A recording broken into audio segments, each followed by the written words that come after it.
Hola, hola cinéfilos, les habla Pepe Bomba y hoy les traigo el análisis de Triángulo. Como siempre, asumo que ya han visto las películas, por lo que este video estará plagado de spoilers.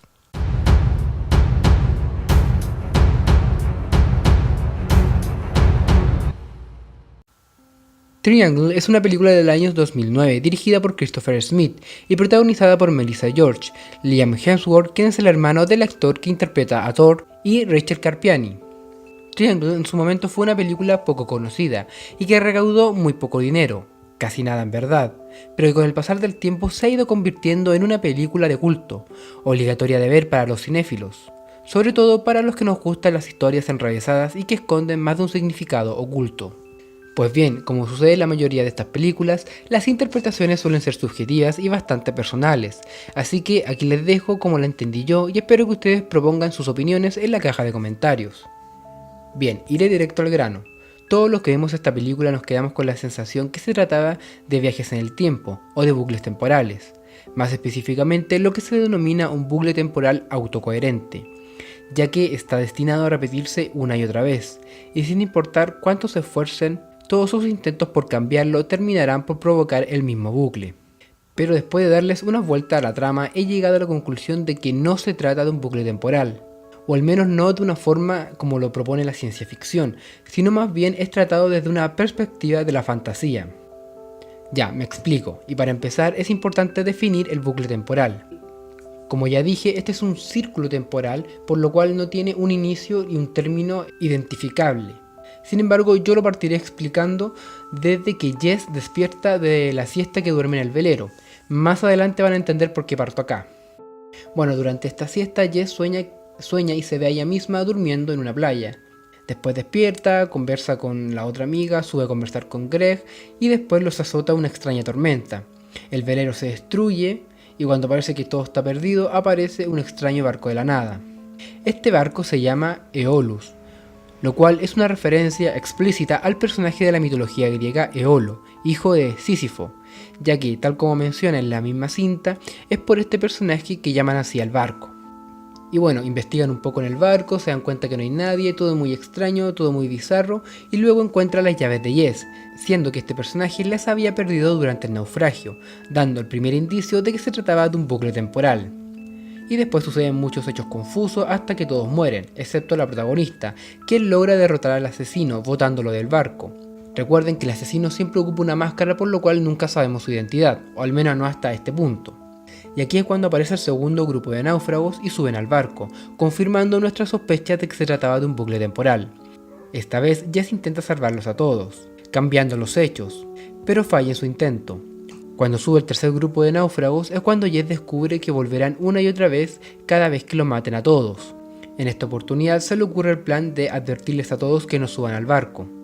Sin embargo, como ya habían subido, no le queda de otra que matarlos a todos, esperar a que venga un cuarto grupo y ahí advertirles. Aquí, la Jess original, por llamarla de alguna forma, es cuando cumple el rol del asesino que los mata a todos. Es decir, repite la primera experiencia del primer grupo, pero desde otro rol, el rol de la asesina. Y se repite todo tal cual lo vimos la primera vez, y es vencida por la nueva Jess y termina cayendo del barco. Posteriormente, la Jess original despierta en la playa, tal como había visto en su sueño, y corre para ver a su hijo. Aquí advertimos que regresa a tierra, pero en el pasado, de manera tal que se ve a ella misma en su casa. Pero no le gusta mucho lo que ve, ya que advierte que trataba muy mal a su hijo. Entonces comprendemos de dónde provenía la culpa. No era solo de dejar a su hijo en la escuela, sino del todo el maltrato que ella cometía. Sabiendo que la Jess del pasado, que la muestran usando vestido, no cambiará por sí sola, toma la radical decisión de matar a su yo del pasado y reemplazarla para huir con su hijo y tener una mejor vida. Todo parece ir bien hasta que Jess atropella un pájaro y lo tira al mar, lugar en donde se ve un montón de pájaros muertos, indicando o señalizando que el bucle aún no ha acabado. Esto la llena de miedo y desesperada la protagonista arranca a toda velocidad y choca con un camión de frente, accidente en el que muere su hijo. Pero ella, muy extrañamente, sale ilesa. A todo esto, la Jess del pasado que había matado la esconden en la cajuela. Durante el accidente automovilístico, la cajuela se abre y sale volando, por lo que todos los testigos pensaron que dicho cadáver era la persona que estaba manejando.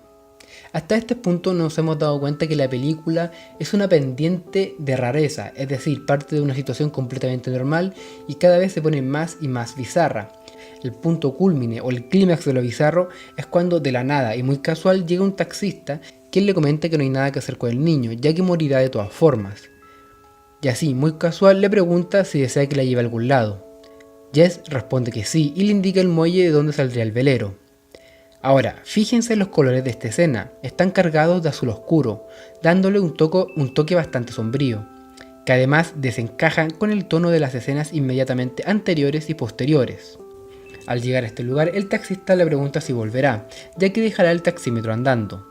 Este punto es bastante importante y lo tienen que tener en cuenta, ya que ella le miente, puesto que sabe que se irá en el velero y no volverá, pero le dice que sí, que volvería. Ya, y aquí me tienen que poner mucha atención o si no, no van a entender nada de la trama. En este punto, la Jess original ya sabe que su hijo murió. Además, sabe que para que el bucle se repita, todos sus amigos deben morir. Esta Jess original ya estuvo en el velero, ya vivió la tormenta y ya estuvo en el barco Aeolus. ¿Ok? Es importante que entiendan eso. Y la película termina dándonos la impresión de que subirá al velero y todo el bucle se repetirá una y otra vez. Pero hay un ligero detalle que solo advertimos los que hemos visto la película como 5 veces. Este detalle es que cuando nos muestra lo que sucede en el barco Aeolus por primera vez, Jess no recordaba nada. Solo tenía algunos déjà vus, pero no sabía que todos serían asesinados, ni sabía que su hijo había muerto. Entonces, ¿cómo podría repetirse ese mismo bucle, que es lo que vimos en un principio, si ahora Jess sí recuerda todo? No tiene sentido, es imposible de que Jess actuara como actuó en un principio si ya sabía todo lo que había pasado. Como les digo, nada tiene sentido hasta que nos damos cuenta que no nos muestran el bucle completo, solo nos muestran la mitad del bucle y la otra mitad la tenemos que deducir nosotros. ¿Y de dónde concluyo esto? Recuerden que durante su estadía en el Aeolus vemos un par de escenas de otras Jess que no se nos explican cómo sucedieron. Y la única forma de hacer que todo esto calce es que Jess se suba por segunda vez al Aeolus, pero esta vez recordando todo lo ya sucedido.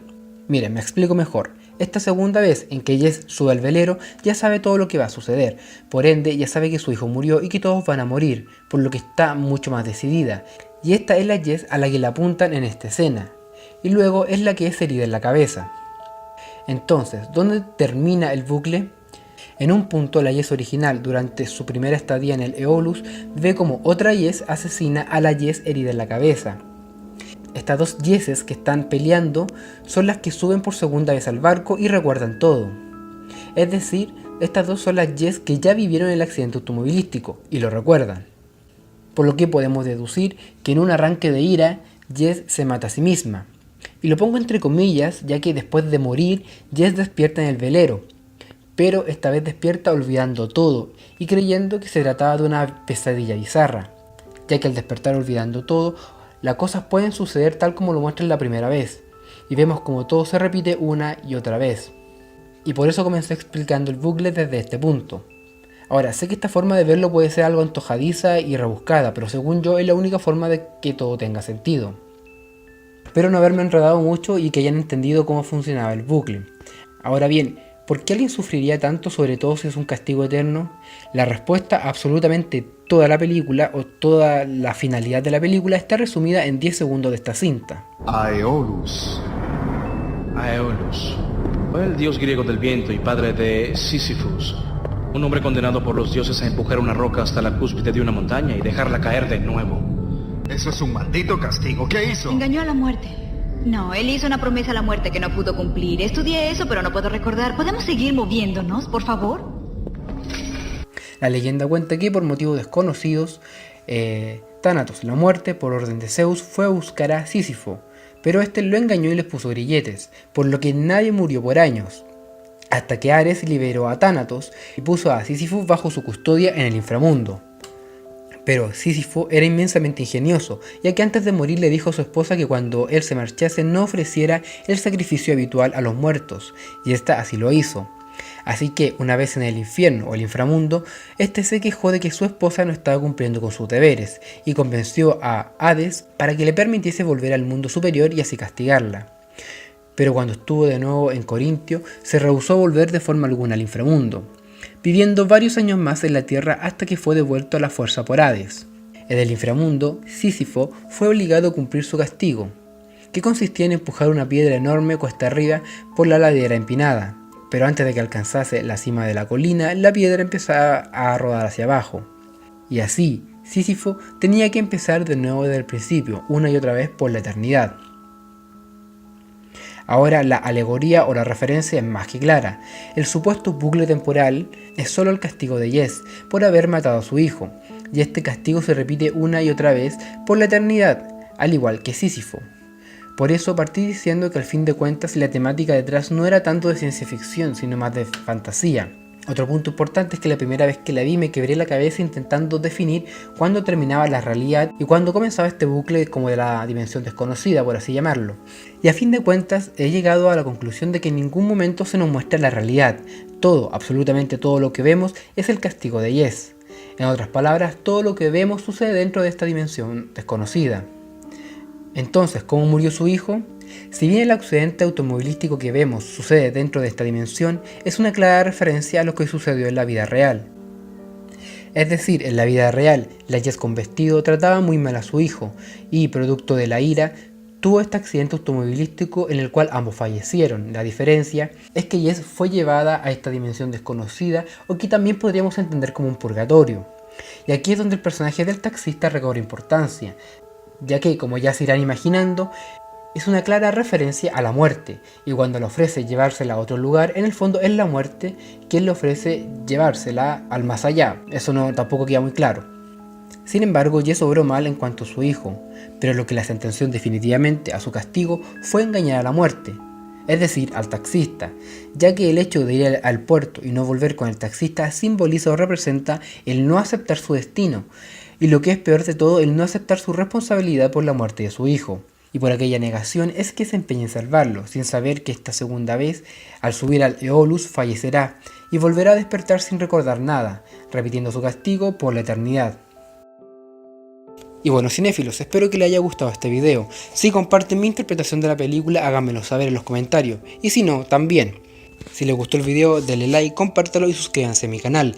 Y si es que se suscriben, no olviden activar las notificaciones cliqueando en la campanita.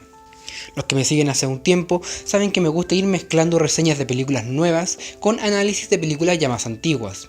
Así que si es primera vez que llegas a mi canal, date una vuelta por mis videos antiguos y tal vez te encuentre con un análisis interesante. Y también estoy abierto a sugerencias de películas que les gustaría que analizara. Eso ha sido todo por esta semana y me gustaría terminar este video con una simple pregunta. Asuman por un segundo de que todo lo que vimos en la película es real, es decir, que es factible que seamos castigados por la eternidad en un bucle temporal, o seamos castigados de cualquier forma pero por la eternidad. ¿Lo encontrarían ustedes justo? Es decir, Yes cometió un grave error porque trataba muy mal a su hijo y producto de la ira tuvo un accidente automovilístico y su hijo falleció. Ok, pero ¿eso justifica un castigo por la eternidad? Y por otro lado, ¿podemos apuntar a Yes con el dedo por tratar mal a su hijo? Es decir, si la maternidad de por sí es difícil, ella tenía que vivir sin el apoyo del padre, más encima el hijo era autista y eso siempre implica un problema. Entonces después de verla como por quinta vez yo me preguntaba, ¿qué pasa si después de todo Yes era buena madre? Lo que nos muestran en la película solo fuese una tarde de ira en la cual ella colapsó porque ya no daba más.